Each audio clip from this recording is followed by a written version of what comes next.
Hi, thanks for joining me today. Today we're going to learn how to subtract fractions, but specifically with a common denominator. You'll notice that I wrote on the actual paper two problems. Number one, we're looking at 8/10 minus 2/4. And for problem number two, we're going to take 3/4 minus 1/5. I want you to notice that the denominators are not the same. And the denominators are always the numbers on the bottom, numerators on the top. My operation is subtraction. I'm going to subtract them. I'm looking at the difference of these two and the difference of these two. Okay. If you looked at the other video that I showed with the addition of fractions with common denominators, I'm going to apply the same technique. And if you're saying, what is the technique? Well, I'll wait for you so you can get a piece of paper, pencil, calculator, and eraser. And if you just want to watch and observe, that's fine. But I actually like for you to go along with each step with me, if possible. Are you ready? Okay, let's begin. For me to find a common denominator, I need to look at the 10 and the 4. And the strategy that I'm going to use is I'm going to set up a t-chart. And in the t-chart, I'm going to fill in information on the left. I'm going to take the 10 and write multiples of 10. What does that mean? I'm going to start off with 10. 10 times 1 is 10. 10 times 2 is 20. 10 times 3 is 30.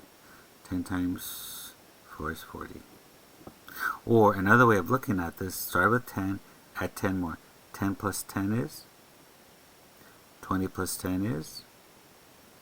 30 plus 10 is 40. Okay? I'm going to do something similar with that 4. I want to list the 4 and write the multiples in the chart right here. Start with 4. 4 times 1 is 4. 4 times 2 is 8. 4 times 3 is 12. 4 times 4 is 16. And 4 times 5 is 20. And you're saying, Mr. Fuentes, when do I stop? Great question. You're going to stop when you find, locate, or see what? A common multiple on each side. In this case, 20 and 20 is a common multiple of 10 and 4. What does that mean? I can stop. My common denominator is going to be the number 20. I am going to now change that 10 into a 20, but my question is, how do I do that? How many 10s does it take to get 20? 1, 2. I'm going to multiply by 2 on my denominator. 2 times 10 is 20. But I'm also going to multiply by 2 on the top. I'm going to multiply my numerator by 8, my denominator by 10. Same questions over here on the right. I have a 4. I want to change 4 to a 20.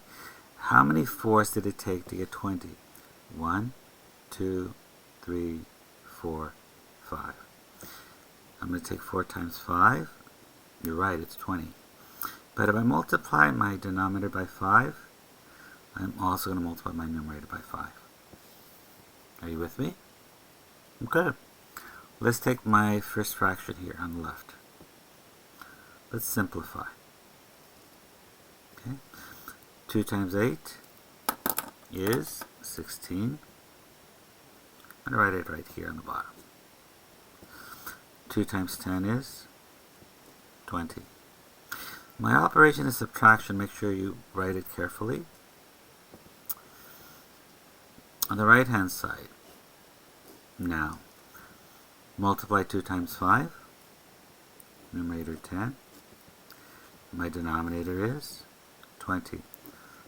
Perfect. Now that I have my fractions with the same denominator, I can subtract them. 10 from 16 leaves 6. My common denominator is 20. My answer for that first problem is 620. But I have a question for you. Are we done? Your teachers in elementary school and myself and in high school, they want you to always simplify your answer. So I'm going to leave this for you. I want you to reduce it. And if you're not sure how to reduce, There's a video in the Google Classroom under Fuentes' videos that I want you to look at and practice, and I want this to be a small, easy task for you. Okay, so I'll leave this for you. So my answer for that number 1 is 6/20, but it's reduced. You can reduce it. Let's look at number 2. Before I can subtract any two fractions, I need a common denominator. Are they the same? Well, at this point, no. What do we have? 4 and 5. I need to find a common multiple, a common denominator. So what I'm going to do, I'm going to set up my strategy. I'm going to set up my t-chart. And I'm going to start with 4, which is my denominator on the left. And I'm going to add by 4s.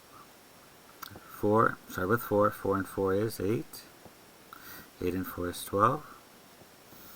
12 and 4 is 16. 16 and 4 is 20. Or you can multiply. 4 times 1 is 4. 4 times 2 is 8. 4 times 3 is 12. 4 times 4 is 16. 4 times 5 is 20. I'm going to stop at 20, and now I'm going to utilize the 5, which is the second denominator over here. List 5. 5 times 1 is 5. 5 times 2 is 10. 5 times 3 is 15. 5 times 4 is 20. And I'm going to stop because I noticed something special. Do you see it? Do you see any numbers that they have in common in both columns? Absolutely. 20 is going to be my common denominator for both fractions. Now we say, but Mr. Fuentes, that's nice, that's fine, but what do I do right now? I want to change that 4 to a 20. How many 4s did it take to create 20? 1, 2, 3, 4, 5. I'm going to multiply the top by 5 and the bottom by 5. Over here on the right hand side, I want to change the 5 to a 20. How many 5s did it take to create 20? 1, 2, 3, 4. What am I going to do now? That's right. I'm going to multiply the right by 4, top and bottom. Are you with me? Okay. Focus on this part of the problem. Will you multiply for me, please? 5 times 3 is how much? 15. Common denominator? 20. My operation is subtraction. Right hand side. 1 times 4 is 5 times 4 is. The beauty about this, I have common denominators now. What do we do? Very, very simply, I'm going to subtract my numerators. 4 from 15 leaves 11 what? Common denominator is 20. I'm listing 20. Question for all of you. Is this my final answer? If you cannot reduce it or simplify it any further, you're done. Boys and girls, thank you for your time.